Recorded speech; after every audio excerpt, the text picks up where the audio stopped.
तो इससे आपको ये समझ जाना चाहिए कि कंपनी के पास संपत्ति तो काफ़ी ज़्यादा है, लेकिन कंपनी अपनी संपत्ति को अच्छे से यूज़ नहीं कर पा रही है। लोन लेना पाप नहीं होता है, बल्कि लोन लेकर लोन को ना चुका पाना और लोन लेकर लोन का सही इस्तेमाल ना करना, ये पाप होता है कंपनी के लिए। शेयर बाजार में सफल होने का दो ही मंत्र होता है। पहला मंत्र है पेशेंस, यानी कि धैर्य। अगर आपके अंदर धैर्य है तो आप शेयर बाजार से बड़ा पैसा भविष्य में बना पाओगे।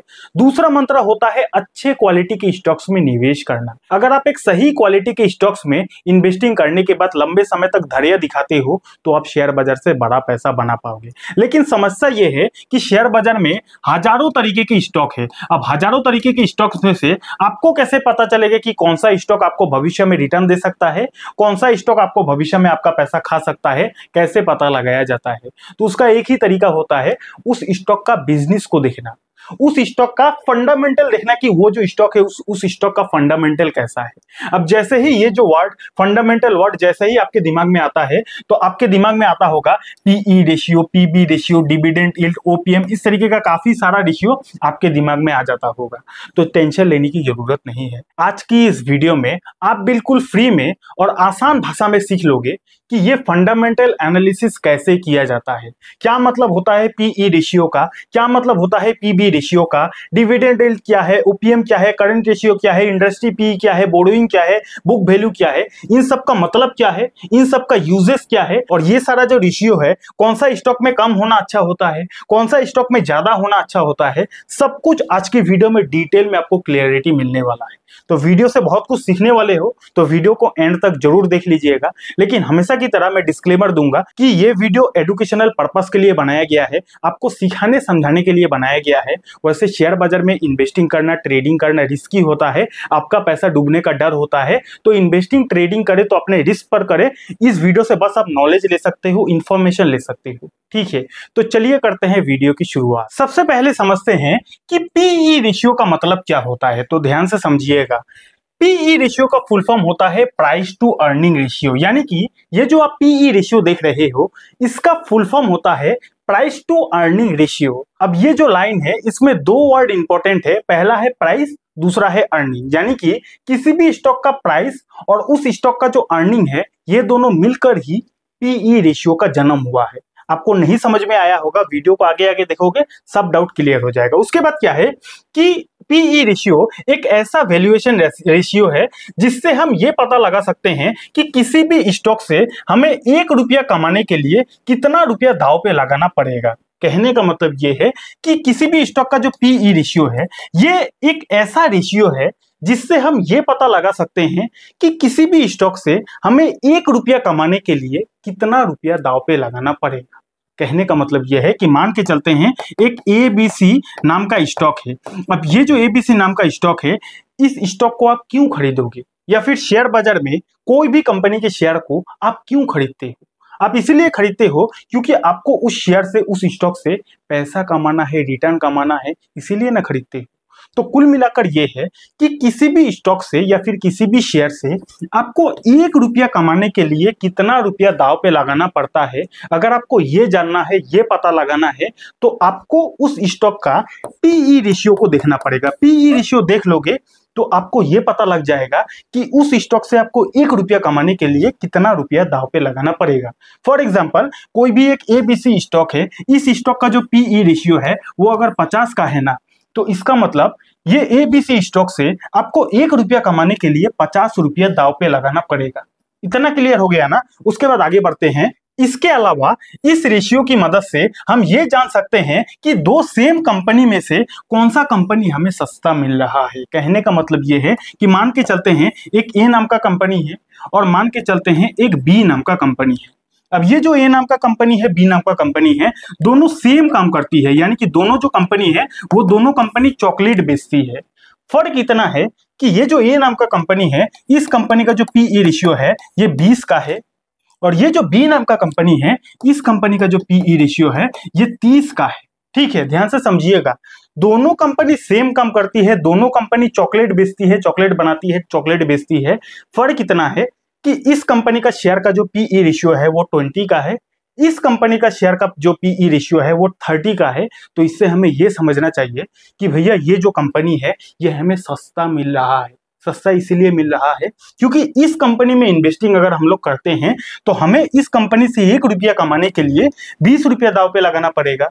और सेम ये भी यही काम करती है कंपनी, लेकिन इस कंपनी से अगर हमें 1 रुपया कमाना है तो भैया हमें 30 रुपया दांव पे लगाना पड़ेगा। यानी कि इससे हमें 10 रुपया ज्यादा दांव पे लगाना पड़ेगा, तब हम इस कंपनी से 1 रुपया कमाएंगे। और जबकि यहाँ पे 20 रुपया दांव पे लगाकर 1 रुपया कमाएंगे तो भैया ये जो कंपनी है ये हमें सस्ता मिल रहा है। और इसी को बोला जाता है वैल्यूएशन एनालिसिस, और इसी को बोला जाता है पीई रेशियो। पीई रेशियो एक वैल्यूएशन रेशियो होता है जिससे हम किसी भी कंपनी का वैल्यूएशन पता लगा सकते हैं।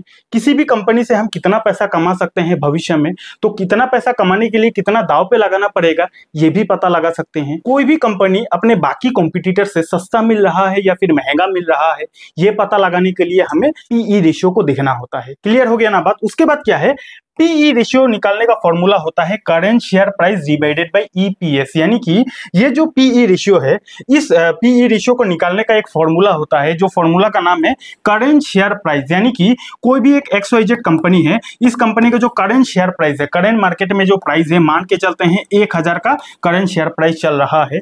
अब करेंट शेयर प्राइस के साथ जो ईपीएस है यानी कि अर्निंग पर शेयर, वो जो कंपनी है वो हर एक शेयर पर कितना पैसा कमा कर दे रही है, उसी नंबर को बोला जाता है कंपनी का ईपीएस।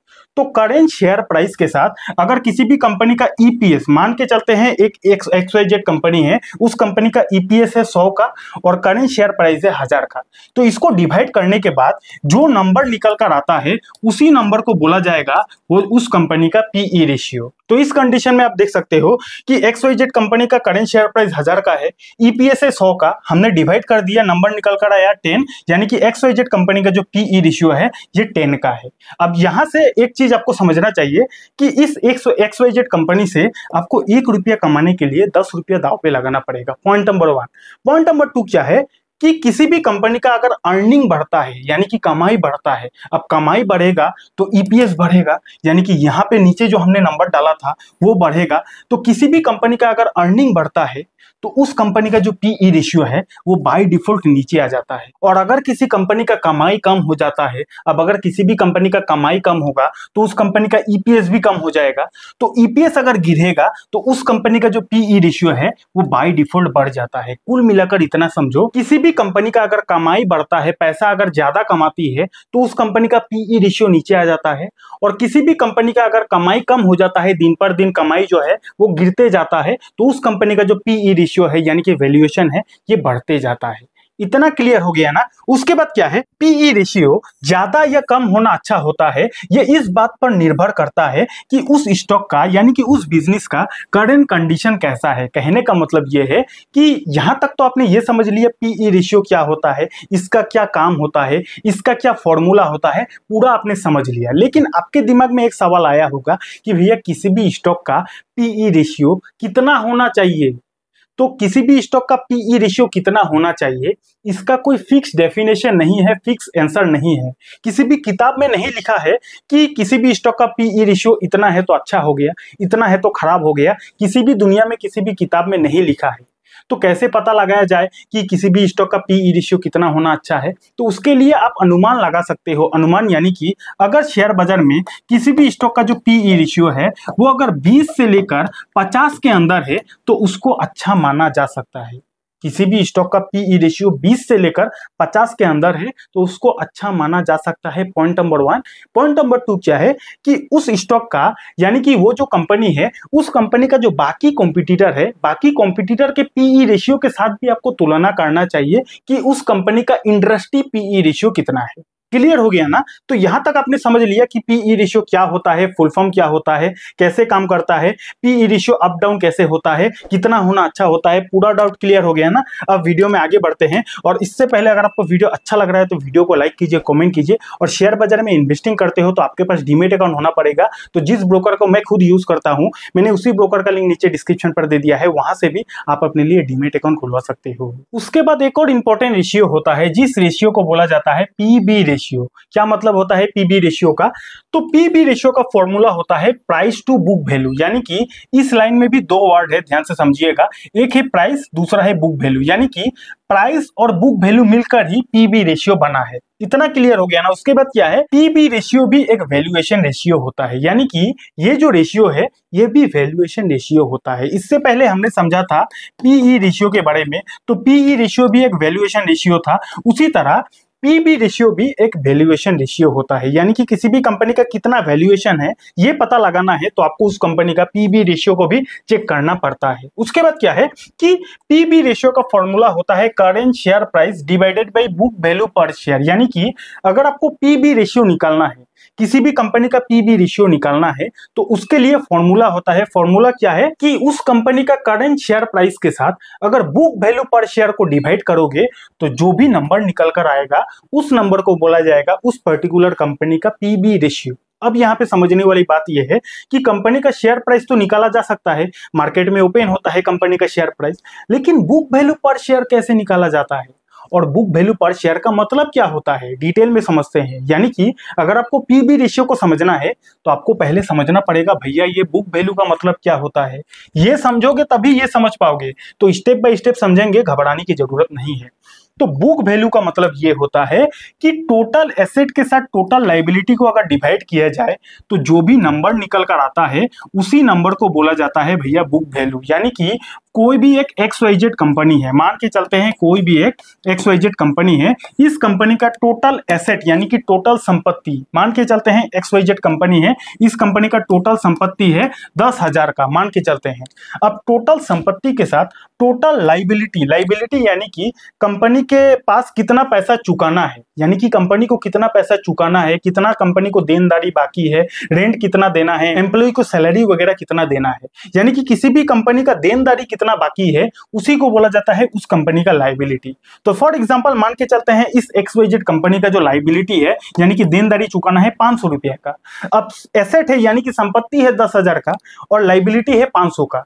तो एसेट के साथ लायबिलिटी को अगर डिवाइड किया जाए तो जो भी नंबर निकल कर आता है उसी नंबर को बोला जाएगा भैया बुक वैल्यू। समझ गए ना? किसी भी कंपनी का टोटल संपत्ति के साथ अगर उस कंपनी का टोटल लायबिलिटी को डिवाइड किया जाए तो जो भी नंबर निकल कर आता है उस नंबर को बोला जाता है उस कंपनी का बुक वैल्यू। बुक वैल्यू समझ लिया ना? अब बुक वैल्यू पर शेयर को आपको समझना पड़ेगा। बुक वैल्यू निकालने का फॉर्मूला तो हमने समझ लिया, टोटल एसेट के साथ टोटल लायबिलिटी डिवाइड करके जो नंबर निकलेगा उसको बोला जाएगा बुक वैल्यू। अब बुक वैल्यू पर शेयर का मतलब क्या होता है? बुक वैल्यू पर शेयर का मतलब ये होता है कि बुक वैल्यू यानी कि जो भी नंबर निकल कर आया उस नंबर के साथ टोटल नंबर ऑफ शेयर, यानी कि ये जो कंपनी है इस कंपनी का मार्केट में टोटल नंबर ऑफ शेयर कितना है, ये कंपनी ने मार्केट में कितना शेयर को बेचा है, क्वांटिटी कितना बेचा है, उस क्वांटिटी को QTY उस क्वांटिटी को डिवाइड करने के बाद जो भी नंबर निकल कर आता है उस नंबर को बोला जाता है बुक वैल्यू पर शेयर। बुक वैल्यू समझ लिए? बुक वैल्यू पर शेयर का फॉर्मूला क्या होता है कि बुक वैल्यू के साथ अगर आप टोटल नंबर ऑफ शेयर को डिवाइड करोगे जो भी नंबर निकल कर आएगा उसको बोला जाएगा बुक वैल्यू पर शेयर। क्लियर हो गया ना? अब समझते हैं पीबी रेशियो का फॉर्मूला क्या होता है। देख लिए ना कितना घुमा फिरा कर पीबी रेशियो आता है। तो अगर आपको समझ में आ रहा है तो नीचे कमेंट सेक्शन में यस लिख दीजिएगा, और अगर समझ में नहीं भी आ रहा है वीडियो को एक और बार देख लीजिएगा, पूरा डाउट क्लियर हो जाएगा। ठीक है, मैंने अपना पूरा कोशिश किया है ये चीज को आपको बारीकी से समझाने का। ठीक है, तो पीबी रेशियो का फॉर्मूला क्या होता है कि करेंट शेयर प्राइस, एक मिनट में ये सब कुछ हटा देता हूं। पीबी रेशियो का फॉर्मूला होता है करेंट शेयर प्राइस, यानी कि कोई भी एक XYZ कंपनी है, करेंट शेयर प्राइस मार्केट में कुछ भी हो सकता है, हम लोग राउंड फिगर 1000 पकड़ लेते हैं। करेंट शेयर प्राइस के साथ बुक वैल्यू पर शेयर को अगर डिवाइड किया जाए तो मान के चलते हैं बुक वैल्यू पर शेयर तो कैसे निकाला जाता है समझ लिया। मान के चलते हैं किसी भी कंपनी का जो बुक वैल्यू पर शेयर है वो 500 का है, डिवाइड करने के बाद जो भी नंबर निकल कर आएगा उस नंबर को बोला जाएगा भैया उस कंपनी का पीबी रेशियो। समझ गए ना? तो पीबी रेशियो का फॉर्मूला क्या होता है आपने समझ लिया। अब यहाँ पे समझने वाली बात यह है कि भैया किसी भी कंपनी का पीबी रेशियो ज्यादा होना अच्छा है, कम होना अच्छा है, कैसे पता लगाया जाता है, आइए समझते हैं। पीबी रेशियो जितना कम उतना कम वैल्यूएशन माना जा सकता है, यानी कि ये जो पीबी रेशियो निकालना हमने सीख लिया। अब किसी भी कंपनी का पीबी रेशियो जितना कम है उतना ही उस कंपनी का जो वैल्यूएशन है कम है, ऐसा हम मान सकते हैं। जैसे कि इस वाला केस में ये जो XYZ कंपनी है, इस कंपनी का पीबी रेशियो 2 निकला ना, तो इससे हम ये समझ सकते हैं कि इस कंपनी का 1 रुपया बुक वैल्यू पर हम लोगों को 2 रुपया दांव पे लगाना पड़ेगा। उसी तरह कोई भी एक कंपनी है जिस कंपनी का जो पीबी रेशियो है मान के चलते हैं 5 का है, तो अगर किसी कंपनी का पीबी रेशियो 5 का है तो हमें ये मानना पड़ेगा कि इस कंपनी का 1 रुपया बुक वैल्यू के लिए हम लोग 5 रुपया दांव पे लगा रहे हैं। ठीक है, तो पीबी रेशियो जितना कम उतना अच्छा माना जाता है। उसके बाद क्या है कि पीबी रेशियो को सेम सेक्टर के साथ ही कंपेयर करना चाहिए। यानी कि जैसे कि पीई रेशियो वाला केस में हमने समझा था कि अगर आप किसी भी कंपनी का पीई रेशियो देख रहे हो तो उस कंपनी का बाकी जो कॉम्पिटिटर है, यानी कि वो जो कंपनी बिजनेस करती है उसी तरह का बाकी जो कंपनी सेम बिजनेस करती है उसके साथ आपको पीई रेशियो कंपेयर करना चाहिए। उसी तरह अगर आप किसी भी कंपनी का पीबी रेशियो देख रहे हो तो उस कंपनी का जो बाकी कॉम्पिटिटर है उसके साथ भी आपको पीबी रेशियो कंपेयर करना चाहिए। Point number 1। पॉइंट नंबर 2 क्या है कि पीबी रेशियो हर सेक्टर में चेक नहीं किया जाता है। यानी कि ये एक ऐसा रेशियो है जो रेशियो को हर कंपनी यानी कि हर बिजनेसेस में चेक नहीं किया जाता है। जैसे कि ये एक ऐसा रेशियो है जिससे हम किसी भी कंपनी का जो टोटल संपत्ति है ये पता लगाते हैं। अब मान के चलते हैं कोई भी एक आईटी कंपनी है, टेक्नोलॉजी का कंपनी है। अब अगर कोई टेक्नोलॉजी का कंपनी है तो टेक्नोलॉजी वाला कंपनी का उतना संपत्ति थोड़ी होता है। कोई भी एक टेक का अगर कंपनी है तो ऑफिस ले लिया रेंट पे, लैपटॉप ले लिया, कंप्यूटर ले लिया, बंदा बैठा दिया, बस काम खल्ला। लेकिन उसी जगह अगर कोई सीमेंट का कंपनी है, अब एक सीमेंट उत्पादन करने के लिए कितना बड़ा जमीन चाहिए, कितना बड़ा कारखाना चाहिए, कितना लोगों को हायर करना पड़ेगा, तो हेवी इन्वेस्टमेंट है। तो यहाँ पे पीबी रेशियो चेक किया जाता है। उसी तरह मान के चलते हैं कोई सोलर का कंपनी है। अब अगर सोलर का कंपनी है तो कितना जमीन जायदाद चाहिए, कितना फैक्ट्री चाहिए, कंपनी चाहिए, लोग चाहिए, इन्वेस्टमेंट चाहिए। तो यहाँ पे एसेट को देखा जाता है, संपत्ति को देखा जाता है, तो यहाँ पे पीबी रेशियो देखा जाता है। कुल मिलाकर इतना समझो कि पीबी रेशियो वैल्यूएशन रेशियो है और ये एक ऐसा वैल्यूएशन रेशियो है जिस रेशियो को हर बिजनेसेस में चेक नहीं किया जाता है। उन्हीं बिजनेसेस में चेक किया जाता है जिस बिजनेस को करने में काफी ज्यादा पैसा चाहिए, जमीन चाहिए, जायदाद चाहिए और काफी ज्यादा एम्प्लॉय चाहिए, हेवी मटेरियल चाहिए। वैसा ही बिजनेस पर पीबी रेशियो को चेक किया जाता है। लेकिन अगर कोई ऐसा बिजनेस है जिस बिजनेस में ज्यादा इन्वेस्टमेंट नहीं चाहिए, ज्यादा एम्प्लॉय नहीं चाहिए, ज्यादा एसेट यानी कि संपत्ति नहीं चाहिए, वैसा बिजनेसेस में पीबी रेशियो को चेक नहीं किया जाता है। पूरा डाउट क्लियर हो गया। उसके बाद एक रेशियो होता है डिविडेंड यील्ड रेशियो। ये रेशियो उन लोगों के लिए इंपॉर्टेंट है जो लोग शेयर बाजार में इसलिए इन्वेस्टमेंट करता है ताकि उनको कुछ रेगुलर इनकम हो जाए, ताकि उनको डिविडेंड से कुछ रेगुलर इनकम हो जाए। तो उनके लिए डिविडेंड यील्ड ये जो रेशियो है काफी ज्यादा इंपॉर्टेंट होता है। तो समझते हैं डिविडेंड यील्ड का मतलब क्या होता है। तो डिविडेंड का मतलब होता है प्रॉफिट का हिस्सा, यानी कि यील्ड को पहले आप भूल जाओ, पहले समझो डिविडेंड का मतलब क्या होता है। तो डिविडेंड का मतलब होता है प्रॉफिट का हिस्सा। शेयर बाजार में ऐसा बहुत सारा कंपनी है जो कंपनी प्रॉफिट जब कमाती है तो प्रॉफिट कमाने के बाद जो थोड़ा बहुत पैसा बचता है उन पैसों को अपने शेयर होल्डर में बांटती है। तो जब भी कोई भी कंपनी पैसा कमाने के बाद, प्रॉफिट कमाने के बाद थोड़ा बहुत पैसा अपने शेयर होल्डर को बांटती है, उसी पैसों को बोला जाता है शेयर बाजार की भाषा में डिविडेंड। मान के चलते हैं आपने कोई ए नाम के कंपनी के शेयर को खरीद लिया। अब ये जो कंपनी है ये कंपनी बीच बीच में अपना प्रॉफिट का जो हिस्सा है अपने शेयर होल्डर को बांटती है। तो ऐसे में अगर आप इस कंपनी के शेयर को खरीदते हो तो जब भी ये कंपनी डिविडेंड देगी, यानी कि जब भी ये कंपनी अपना प्रॉफिट का हिस्सा बांटेगी, तब तब आपके बैंक अकाउंट में पैसा आता रहेगा। ठीक है, और इसी को बोला जाता है डिविडेंड। इतना क्लियर हो गया ना। उसके बाद क्या है, डिविडेंड यील्ड का मतलब होता है कंपनी पूरे एक साल में कितना % का डिविडेंड देती है। यानी कि ये जो डिविडेंड यील्ड है इसको देखकर आप ये पता लगा सकते हो कि कोई भी एक कंपनी पूरे एक साल में कितना % का डिविडेंड देती है, यानी कि कितना % ये कंपनी प्रॉफिट का हिस्सा अपने शेयर होल्डर को बांटती है। ये पता लगाने के लिए आपको डिविडेंड यील्ड का % देखना होता है।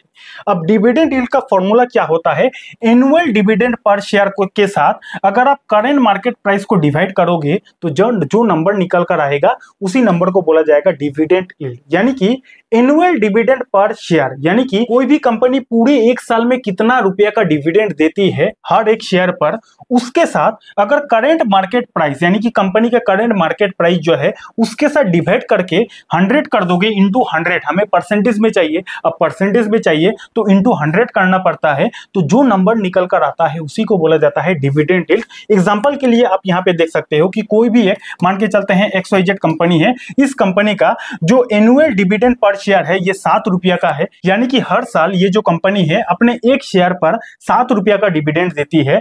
तो एनुअल डिविडेंड पर शेयर के साथ अगर आप करंट शेयर प्राइस हम लोग एग्जांपल के लिए मान लेते हैं 100 का है, इसके साथ डिवाइड करने के बाद इंटू 100 करोगे तो जो नंबर निकल कर आएगा उसी को बोला जाएगा डिविडेंड यील्ड। ठीक है, तो डिविडेंड यील्ड देखकर आप ये पता लगा सकते हो कि इस कंपनी से मुझे हर साल कितना % का डिविडेंड मिल सकता है। लेकिन एक बात याद रखिएगा, डिविडेंड जो होता है ये कंपनी का अपना मर्जी का होता है। कंपनी का अगर मन हो तभी देगा, नहीं मन होगा तो नहीं देगा। तो जोर जबरदस्ती का ये सब चीज नहीं होता है। बस जिन लोगों को डिविडेंड पसंद है उनके लिए ये रेशियो काफी काम का रेशियो होता है। ठीक है, उसके बाद आगे बढ़ते हैं ओपीएम। ये भी बहुत ही इंपॉर्टेंट रेशियो होता है ओपीएम।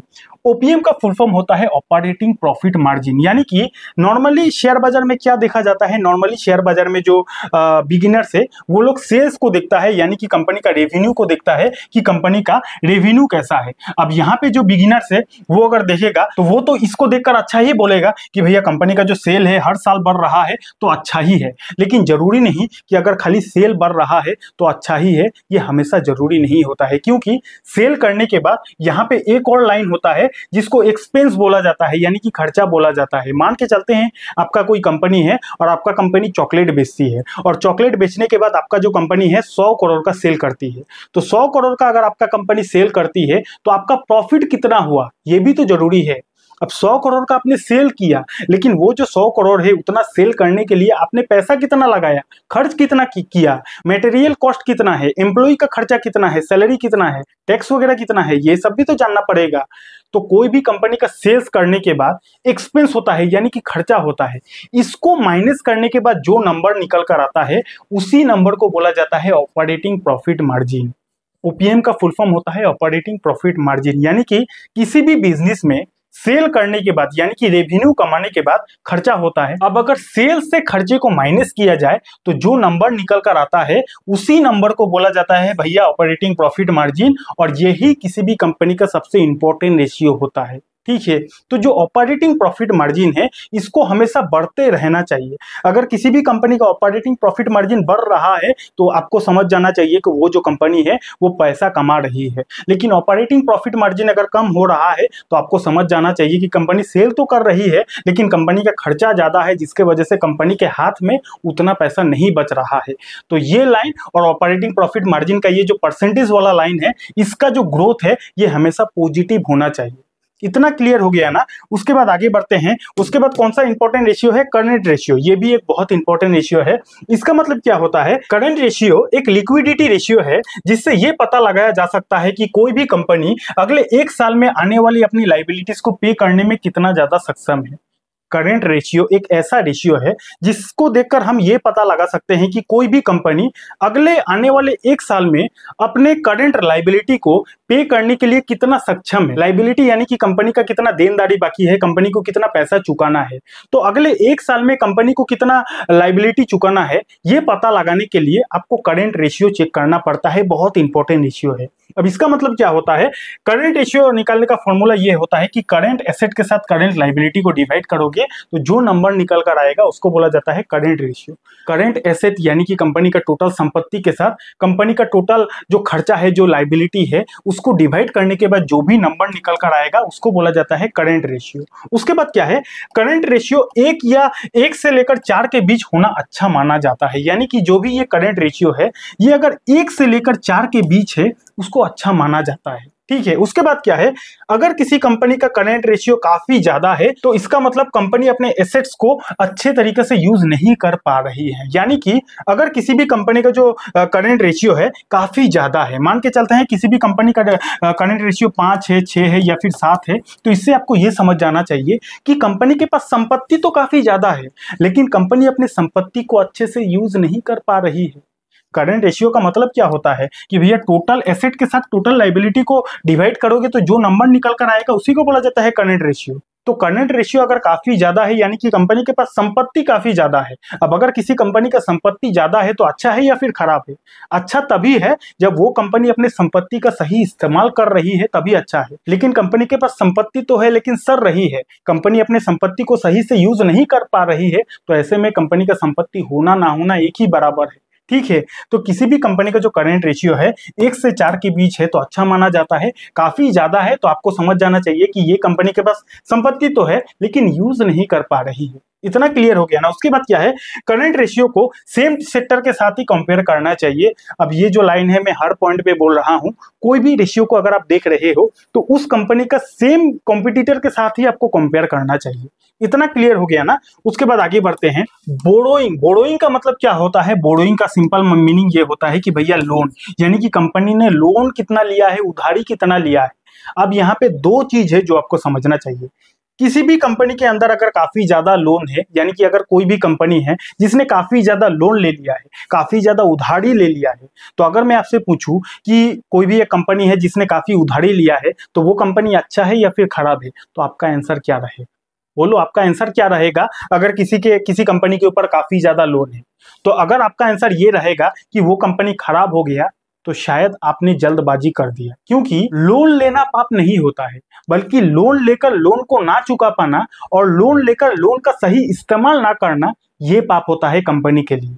तो कोई भी कंपनी को अगर आप देखते हो कि कोई भी एक एबीसी कंपनी है, उस कंपनी का जो बोरोइंग है लगातार बढ़ते जा रहा है, तो उस कंपनी को खराब बोलने से पहले आपको ये पता लगाना है कि ठीक है कंपनी का लोन बढ़ते जा रहा है, लेकिन क्या कंपनी अपने लोन का सही से इस्तेमाल कर रही है या फिर नहीं। अगर वो कंपनी का लोन बढ़ते जा रहा है लेकिन उसी रफ्तार से कंपनी का जो प्रॉफिट है वो भी बढ़ते जा रहा है, तो कंपनी सही डायरेक्शन में जा रही है। लेकिन इसका उल्टा, कंपनी का लोन तो ऊपर जा रहा है लेकिन कंपनी का प्रॉफिट धीरे धीरे नीचे आ रहा है, तो कंपनी डूब सकती है, आपका पैसा डूब सकता है। ठीक है, तो लोन लेना पाप नहीं होता है, लोन का सही इस्तेमाल ना करना ये पाप होता है। और ये जो बोरोइंग है इसका मतलब लोन होता है। तो किसी भी कंपनी का लोन चेक करने से पहले प्रॉफिट भी देख लेना कि क्या कंपनी उसी रफ्तार से प्रॉफिट कर रही है या फिर नहीं। इतना क्लियर हो गया ना। अगर आपको वीडियो अच्छा लगा, दिल से अच्छा लगा, तो वीडियो को लाइक कीजिए, कमेंट कीजिए। अगेन डिस्क्लेमर, ये वीडियो एजुकेशनल पर्पस के लिए था। शेयर बाजार में इन्वेस्टिंग करना, ट्रेडिंग करना रिस्की होता है, आपका पैसा डूबने का डर होता है। तो इन्वेस्टिंग करे, ट्रेडिंग करे, अपने रिस्क पर करे। अगर आपको ये सीखना है कि अच्छे अच्छे क्वालिटी स्टॉक्स को कैसे खोजा जाता है, शेयर बाजार में अच्छे शेयर को कैसे खोजा जाता है, तो आप यहाँ पे क्लिक करके इस वीडियो को देख सकते हो। डीमैट अकाउंट नहीं है, डीमैट अकाउंट का लिंक आपको डिस्क्रिप्शन पर मिल जाएगा। बहुत बहुत धन्यवाद।